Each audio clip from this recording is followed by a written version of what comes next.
For this project, I went to Lausanne, Switzerland with Emilio and Philip, and it was actually a really good trip.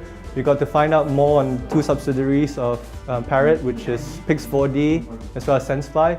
So it was really good to see what these subsidiaries do and what their different strategies are.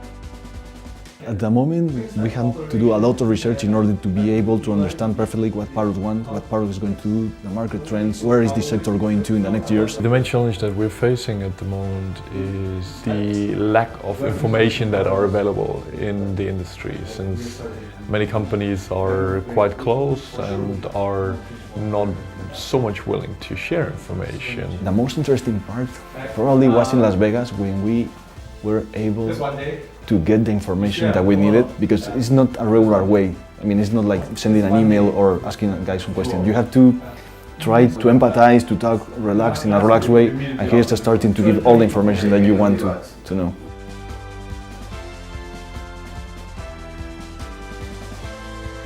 The visit of this trade show helped us to understand what the strategy of competitors looks like. Our client has been really good to us. They have put away time as well as resources to help us with our project. Now we are finding that some of the information may not be readily available, and we may need to refocus our attentions on different aspects.